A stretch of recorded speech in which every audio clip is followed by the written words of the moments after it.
Welcome to Influential Entrepreneurs, bringing you interviews with elite business leaders and experts, sharing tips and strategies for elevating your business to the next level. Here's your host, Mike Saunders. Hello and welcome to this episode of Influential Entrepreneurs. This is Mike Saunders, the Authority Positioning Coach. And today we have with us Kurt Schneider, who's the co-host of the new weekly podcast, Smart Drivel. Kurt, welcome to the program. Thank you, Mike. I'm very happy to be here. Yeah, and I want to dive into your podcast and what you cover, and it kind of makes me think about, just the knee-jerk reaction of the title, like how Seinfeld was talked about back in the day, a show about nothing, and it's like Smart Drivel. Okay, well, it's a bunch of stuff that we're just going to, make it sound like really good and make, key points from. So I'm excited to see what you focus on there. But give us a little bit of background on yourself. You've got quite the storied past working with the Harlem Globetrotters and WWE. So give us a little bit of an intro that way, and then we'll get going. Yeah, sure. And in fact, they like everything in life, and especially in business and personal, they seem to be intertwined. And how we got to Smart Drivel is very much how I very much tied into what I did in my business life. So yes, I worked at I started in advertising. I worked at Disney in LA.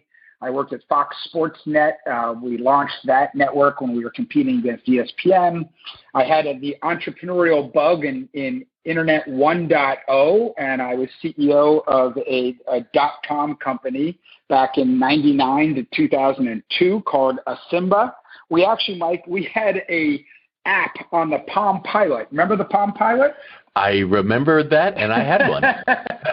So we were a little far ahead of ourselves. We were sort of Fitbit and Peloton 20 years too early. But anyway, and then I did work at WWE, World Wrestling Entertainment, I worked there for 4 years, which felt like 28, but it was absolutely phenomenal. And I worked for Vince McMahon directly, the wonderful entrepreneurial chairman of that company. And then I ran the Harlem Globetrotters for 9 years and was able to luckily, my team and I were able to revitalize a brand that had a storied, wonderful past, but had fallen on tough times and had lost a generation of fans. So we were thankfully able to turn that around.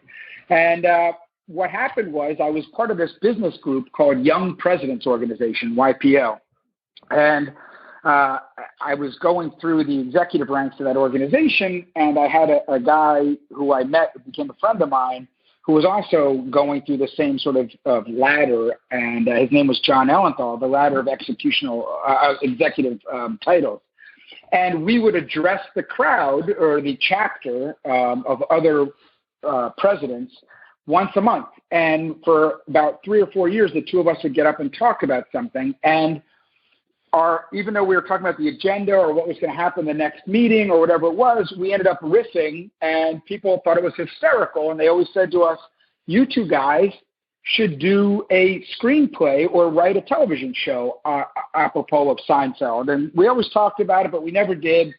And then about 1.5 years ago, a friend of mine said, Kurt, you know an awful little about an awful lot. You should do he said, I think that's a compliment. Podcast. I don't know if it is or not, Mike, but he said, you should do a podcast. And I said, boom, it dawned on me. The proverbial light bulb went on over my head. And so I said to my friend John, forget the screenplay. We're doing a podcast. And Smart Drivel was born with the tagline, we promise the drivel and we hope for the smart. That's awesome. That is so cool. And, it really is neat when you can have life/business experiences that then allow you to have that drivel sound smart. Because, let's just, think about it. If you did not have the business experience that you did in your past, maybe you would just not have all the connections with this from this topic to that topic and making these illuminations and these polish up this idea and this thought. I think that is something that a lot of people could go, oh, I'm just going to, skip these steps and jump right into, I'll do the same type of thing in this topic, but you would not be as effective because you're not bringing those life and professional experiences. I'm sure you've seen that as well when you're talking about topics when you're interviews. For sure. We do fun phrases. So where did, it's raining cats and dog comes from?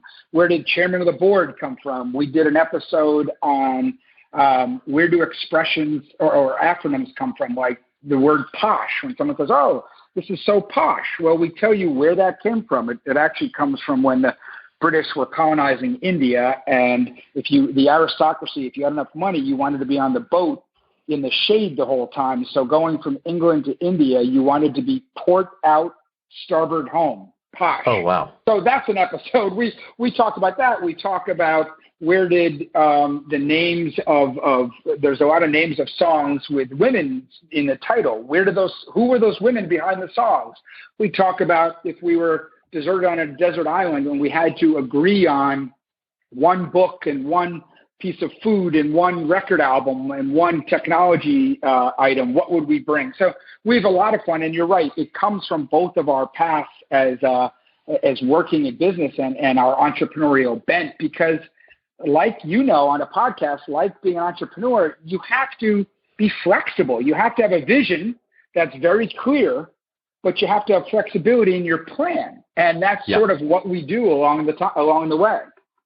You made a comment that maybe let's, snatch that piece out of thin air and tie it into business success, which was what that person said to you. And I'll paraphrase, but, you sure know a lot about, or a little bit about a lot of things, which is really powerful in one sense, because if you think about, why don't you start a business doing X, whatever that might be, and you ought to do it. You ought to focus a little bit on this and a little bit on that. That's not a good thing. You need to be focused and an expert in that.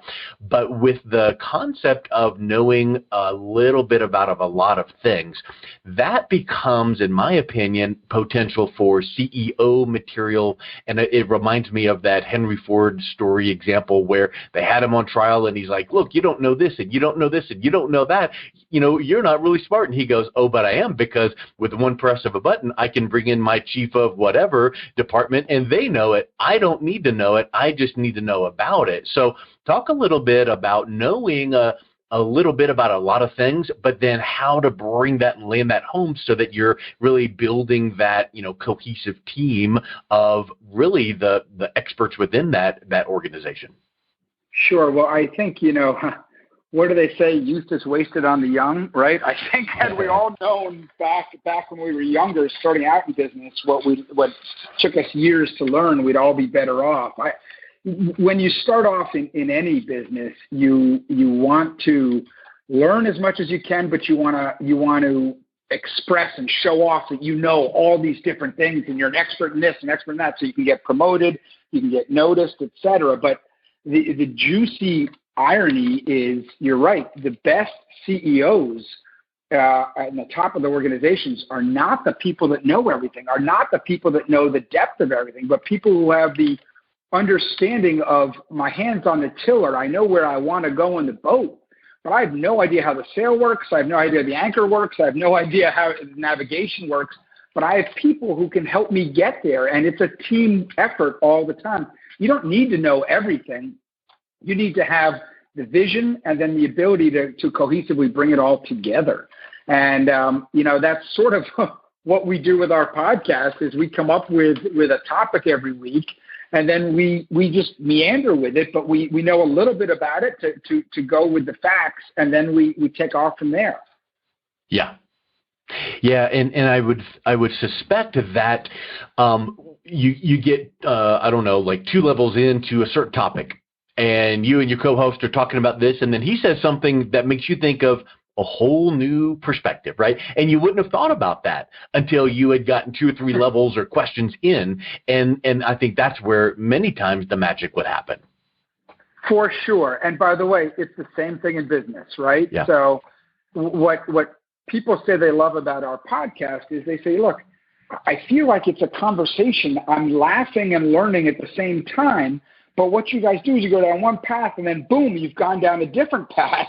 And they said, that's really cool the way you guys can shuck and jive on that. And I think, again, that gets to the flexibility of anything in life, which is having a goal, but not being so stringent on we have to get to it by going A to Z. You might go A to 4 to, potato. You'll still end up at Z, but you have to find a different way to get there. And with us, that's sort of what makes our podcast fun, at least for us, is we go off, we know the topic, but we could be talking. Our first episode was the history of pie, P-I versus P-I-E. And we started talking about apple pie and then the number pi with 3.14 to Don McLean's American Pie to where did the Frisbee get invented? It was of the Frisbee Pie Company in New Haven, Connecticut. So it just sort of took us in those different directions, to your point. Yeah, and then it could potentially be, one thought that popped in my mind with that is, well, why do you call a pizza a pie, and why is it a pizza pie? And that's because, and then you start landing into some business, lesson, and as an example, could be, wow. Everybody calls their pizzas, but if we call it a pizza pie, now it kind of makes people kind of stop and scratch their head and go, okay, well, now maybe I can, a pie might have apples. So, maybe that's where the dessert pie was created. And now our brand can stand out. I think that it's so neat to be able to take, I'm not a stand-up comedian, but I can appreciate a nice, clean stand-up comedian. And we mentioned Seinfeld before, but I think that that's where these comedians get most of their material. Is they go everyday occurrences and they go, why did that cashier at the checkout do this? And then now let's make something funny out of it. But you're noticing things and then making application. So I think that you're exactly right. And I think that everyone, tying it back to business, would be better off in no matter what kind of business, whether it's a family business, whether you're sitting in a huge corporation or you're starting something in your garage. I think if everyone in business thought like that and thought like an entrepreneur, okay, well, where are we going? What does this mean? What am I doing today? And I think everyone wants to be fulfilled in life. No one likes to toil in obscurity. So, hey, why am I doing what I'm doing? Give me the end goal, and then let me figure out the different ways to get there. And that's the fun of it, and that's the fulfillment about it. So, it's funny. We've done 2 episodes on dinner parties for the ages. Who would we like to invite to a dinner party? And we've gone from, Winston Churchill to Thomas Edison to Henry Ford to Dorothy Parker to Sacagawea. We have different people. And if you think about all those different people, to Amelia Earhart, right, it's in their own way, what they brought to their own craft was pretty cool. And so you can learn from anyone at any time. And I think the best business people and actually the best dinner companions are those that might be interesting themselves, but they're also interested in others and they have a genuine curiosity. So let's shift over to talk about brands and branding. And when you worked with the 2 major brands you did, WWE and Harlem Globetrotters, and you came into the organization and you accomplished some things. And without getting into detail and case studies and a lot of depth that way, what was your experience when you would come in with a fresh set of eyes and see some things that you felt like would be impactful to move the needle, whichever direction that you're heading, and then you present it and maybe you get blank stares, or maybe you get buy-in from one department but not another, when you really realize that the 30,000 foot view or the 60,000 foot view, you really, really need to be heading this direction. How do you accomplish that and deal with that when you're working with a brand like that? Yeah, great topic, Mike. Great question. So it happened within 3 months of working at WWE. I came in and I was not a wrestling fan. I didn't know a lot of the wrestling history, but I was a huge fan of the business model. And when I came in, ratings were down, pay-per-view buys were down because the biggest wrestlers, The Rock and Stone Cold Steve Austin, had left the company. And the company had gone public a couple years earlier. And so things were kind of down, and I looked around the company itself, and they had a lot of vibrant departments, but they were all acting in silos. They weren't acting together, and the consumer products was doing this, and the TV department was doing this, and the digital department was doing that, and international, et cetera, and live events. And I said to myself, okay, we're about to do WrestleMania 19. Great. Next year is WrestleMania 20. What a great opportunity to galvanize the whole company behind a singular effort and use it as a Trojan horse to drive back not only everyone going the same unity, the same direction in the company, but to get lapsed fans to come back, leverage the past to build the future. So I built this huge corporate business plan, the first one they had, and I brought all the department heads together. Now, remember, Mike, I'd been there 3 weeks. Yeah. And the over-under on me was I was probably going to get fired in 9 months because that's what people did there. And I brought all the department heads together, and I said, I know you guys we haven't had WrestleMania 19 yet, but WrestleMania 20 is in a year. And I think starting the minute WrestleMania 19 ends, I want to have a year-long campaign, corporate business plan, that everyone gets behind all around WrestleMania 20. And again, it's a Trojan horse to drive the company forward. And I presented this huge PowerPoint business plan. I put it in front of all the different department heads. I wrote the corporate strategy. I wrote the strategy for the departments I was running. And I took a sort of guess at some of the plans and strategy for all the other departments. I got blank stares. The over-under on me from when I was going to get fired went from 9 months to about 2 months. And people said, what the hell is this? But I took it to Vince McMahon, who was my boss, and I had a weekly one-on-one with him. And I said, Vince, you heard about the meeting? He said, yeah. I said, well, here's an executive summary of what I want to do. And to his credit, he got it right away. He slapped his hand, said, go do it. And once I sort of got his blessing, his papal blessing, then I could put it in place. And Mike, it was a simple strategy. It was just using anything, and we used WrestleMania 20 again as that opportunity to drive everything together and to hang a business plan off of. So we talked about talking WrestleMania moments in history, so allowing us to go back and reminding fans what they loved about it, so they can come back to the present day. And we had consumer products all around WrestleMania 20, and we had special TV shows, and we had pay-per-views around it, and we had international live event tours around it, and it really worked. And you mentioned something just a second ago that made me think of the word nostalgia, which I know is a big driver in marketing, because you see like there's I just despise insurance commercials on TV these days, because it's like, oh, not enough Jake, and if I hear another Jake from State Farm, I will. But I think it's Progressive that is using a 80s Pet Shop Boys song, and it's like, okay, that's talking to me. And so I feel like in your example there, where you could bring back some of these, whoever, Andre the Giant, or maybe he was dead at that point, but maybe bring back some of the nostalgia from when your target audience was coming up and young and learning about wrestling. And what that does is that, draws them into the brand and gives you some good content to talk about, and, brings back, kind of that enthusiasm. So I think that's a really powerful concept to bring people together is, It is. The key point, though, and you said it, the key point, if you're using nostalgia, though, is to not have it hermetically sealed as just a nostalgic moment or person, but giving it the rub onto the current people, right? Yeah. So taking Haystacks Calhoun, whatever it is, but having him interact with a young John Cena and having them together in that. So with the Globetrotters, when I got there, it was running on nostalgic fumes, meaning the only time people went to it was, oh, I went in the 70s. My dad took me, and I remember Meadowlark and Curly, so I'll take my kids. But the kids had no appeal, no relationship at all with the Globetrotters of the day. So what we did there is we said, okay, we need to get a whole new generation of fans.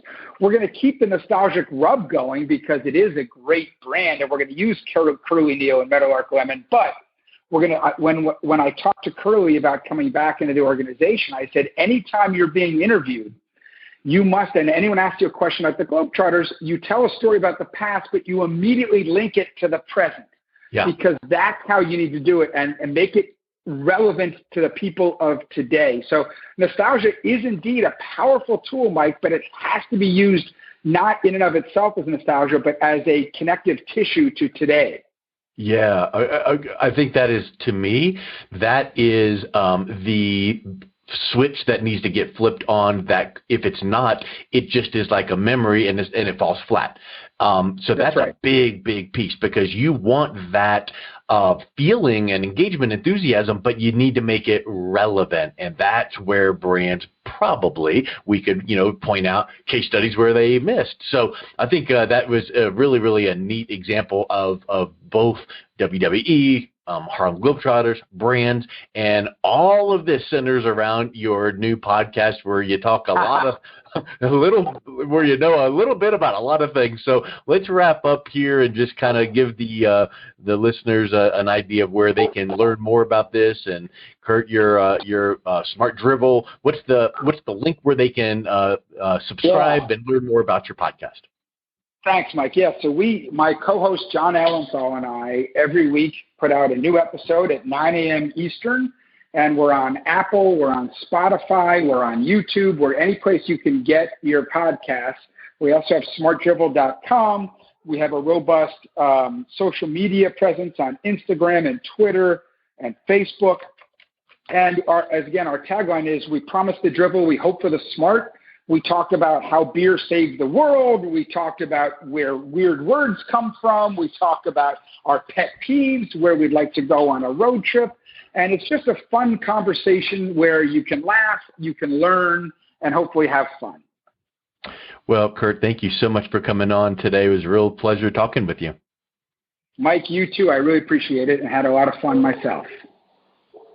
You've been listening to Influential Entrepreneurs with Mike Saunders. To learn more about the resources mentioned on today's show or listen to past episodes, visit www.influentialentrepreneurssradio.com.